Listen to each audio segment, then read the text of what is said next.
Bonjour, j'espère que vous allez bien. Aujourd'hui, nous allons parler du livre de Daniel. Alors, le livre de Daniel est un livre de l'Ancien Testament de la Bible ici qui est composé de 12 chapitres. Il va raconter ici l'histoire du jeune Daniel qui est un juif qui a été exilé à Babylone au 6e siècle avant Jésus-Christ. 6e siècle, je vous prie d'aller vérifier, je ne suis pas très bonne en histoire, mais dans mes recherches, c'était indiqué ainsi. Voici donc que nous allons aborder ce sujet. Ça va tourner autour de 4 points. Le premier point, nous allons parler un peu de la structure du livre, comment est composé le livre, comment nous pouvons analyser le livre. Nous allons parler dans la deuxième partie des récits, de quelques récits qui émanent de ces 12 chapitres. La troisième partie, on va expliquer brièvement les visions. Et à la fin, nous allons parler ici des thèmes que nous pouvons explorer en lisant ce livre de Daniel. Alors, restez scotchés. On voit tout de suite cela dans la suite des vidéos. Alors, dans la première partie ici, intitulée La structure, comment est structuré le livre de Daniel. Donc, livre de Daniel composé de 12 chapitres qui peuvent être divisés en deux parties. La première partie qui va du chapitre 1 au chapitre 6 ici, va parler un peu des expériences de la vie de Daniel. Donc, on va un peu nous expliquer brièvement les multiples expériences que Daniel a eues au cours de sa vie à Babylone. Comme je l'ai dit en introduction, Daniel était un juge qui était vraiment exilé à Babylone. La deuxième partie du livre, qui va du chapitre 7 au chapitre 12 ici, va un peu parler des visions prophétiques du prophète Daniel. Donc vous voyez, le livre n'est pas très dense. Deux parties. Première partie, on se concentre sur les expériences, sur la vie de Daniel. Deuxième partie, on parle vraiment des visions prophétiques que Daniel a pu connaître. Alors, tout de suite, on aborde les quelques récits que peuvent contenir ce livre de Daniel.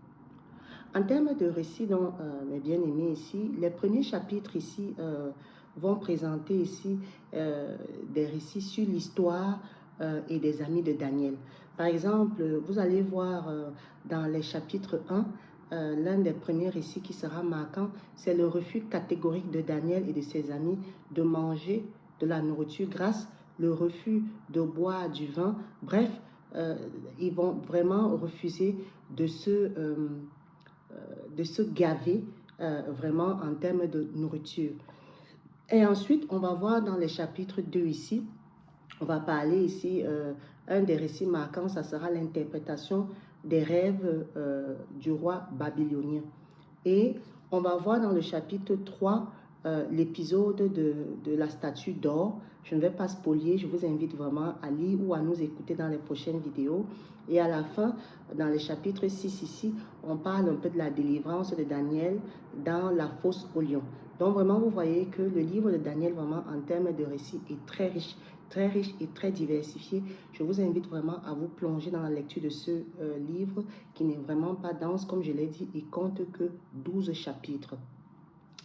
On va aborder les deux prochains points, à savoir quel enseignement, qu'est-ce que nous pouvons explorer en termes de thèmes au niveau de ce livre de Daniel.